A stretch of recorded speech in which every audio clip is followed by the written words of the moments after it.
ब्रह्मगिरी प्रदक्षिणा महात्म्य. श्रावणात तिसऱ्या सोमवारी त्र्यंबकेश्वर येथे भरणारा अलौकिक धार्मिक सोहळा म्हणजे ब्रह्मगिरी प्रदक्षिणा. सद्योजात, वामदेव, अघोर, इयान, तत्पुरुष असे नामाभिधान करणाऱ्या पश्चिमुखी परमेश्वराला म्हणजेच त्र्यंबकेश्वराला प्रदक्षिणा घालण्यासाठी लाखो भक्त श्रावणातील सोमवारी येथे येतात. 13व्या शतकात संत ज्ञानेश्वरांचे वडील विठ्ठलपंत आपल्या मुलांना संत ज्ञानेश्वर, संत निवृत्तीनाथ, संत सोपानराव, संत मुक्ताबाई यांना घेऊन त्र्यंबकेश्वराच्या दर्शनासाठी आले होते. यांनी ब्रह्मगिरीची प्रदक्षिणा केल्याचा उल्लेख इतिहासात आहे.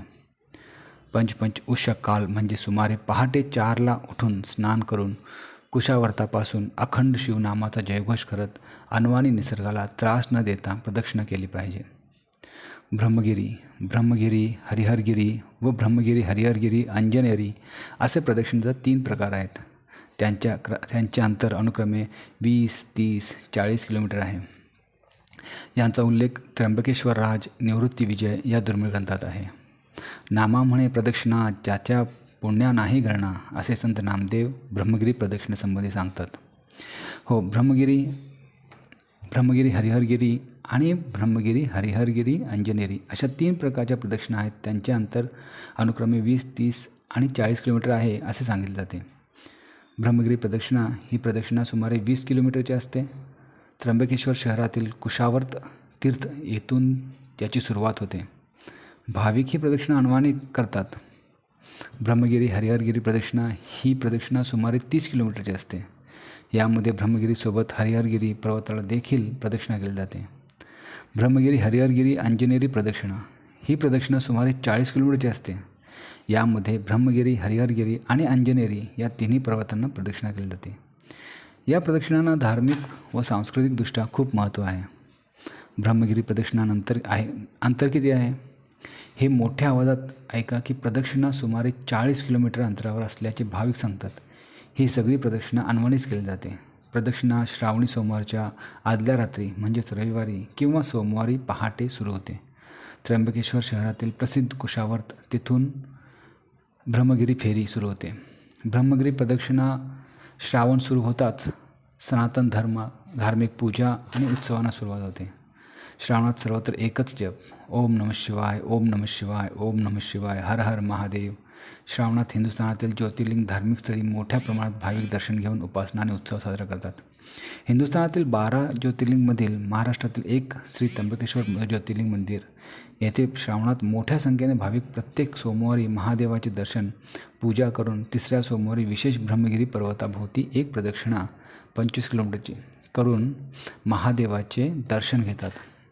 पुराण काळापासून पुण्यप्राप्ती आणि पापक्षणासाठी ही प्रदक्षिणा सुरू झाली. बालक, युवक, प्रौढ आणि वयस्कर भाविक 3 प्रदक्षिणा प्रकारातील जवळची अशी 25 किलोमीटर अंतराची ब्रह्मगिरी प्रदक्षिणा श्री महादेवाचे नामस्मरण व जप करत पूर्ण करतात. क्षेत्र त्र्यंबकेश्वर ज्योतिर्लिंग मंदिर. एकेकाळी या पर्वतावर गौतम ऋषीचा आश्रम होता. गोहत्या पातकातून मुक्तता मिळावी म्हणून त्यांनी येथे तपश्चर्या करून महादेवांना प्रसन्न केले. गौतम ऋषीच्या विनंती करून महादेव येथे त्रिमूर्ती होऊन ज्योतिर्लिंगात विराजमान झाले. तेव्हापासून या स्थानास त्र्यंबकेश्वर म्हणून ओळखले जाऊ लागले. श्री त्र्यंबकेश्वर ज्योतिर्लिंग मंदिर हे हेमाडपंथी शैलीचे असून इसवी सन 1755 ते 1785 श्री नानासाहेब पेशवे यांनी मंदिराचे जीर्णोद्धाराचे काम पूर्ण केले. नारायण नागबळी, काल सर्पयोग शांती, पूजा, त्रिपिंडी श्राद्ध, कुंभविवाह, रुद्राभिषेक आणि महामृत्युंजय मंत्र जप येथे मोठ्या प्रमाणात केले जातात. ब्रह्मगिरी प्रदक्षिणा संत श्री निवृत्तीनाथ महाराजांना याच ब्रह्मगिरी प्रदक्षिणेच्या दरम्यान योगीराज गहिनीनाथांचा अनुग्रह लाभला आणि भावधर्माची स्थापना झाली. अशा पुराणकालापासून ब्रह्मगिरीची प्रदक्षिणा प्रचलित असून पुण्यप्राप्तीसाठी पापक्षणासाठी प्रदक्षिणा सुरू झाली आहे. प्रदक्षिणेत 3 प्रकार 25 किलोमीटरपर्यंत, हरिहर प्रदक्षिणा 37 किलोमीटरपर्यंत आणि अंजनेरी प्रदक्षिणा 58 किलोमीटरपर्यंत आहे. पहाटे उठून कुशावर्त ते तासभर स्नान करून त्र्यंबकेश्वर देवाचे दर्शन घेऊन प्रदक्षिणा आरंभ करावी. प्रयाग तीर्थ, सरस्वती तीर्थ, नागा तीर्थ, राम तीर्थ, वैतरणा, बाणगंगा, निर्मल तीर्थ, बाणगंगा, धवलगंगा, पद्मतीर्थ, नरसिंहतीर्थ, बिल्वतीर्थ असून आता काही दर्शनासाठी दिसतात. ब्रह्मगिरी हा पर्वत शिवस्वरूप असून ब्रह्मगिरी पर्वत स्वयंभू पंचमुखी शिवलिंग आहे. आधी हा पर्वत शिवगिरी या नावाने ओळखला जायचा. ब्रह्माच्या तपश्चर्याने प्रसन्न होऊन महादेवाने ब्रह्मास असे वरदान दिले की तुमचे नाव धारण करूनच मी ह्या पर्वतावर वास्तव्य करेन. तेव्हापासून या पर्वताचे नाव ब्रह्मगिरी पर्वत असे पडले.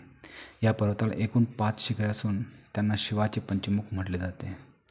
हर हर महादेव, देवादिदेव महादेव.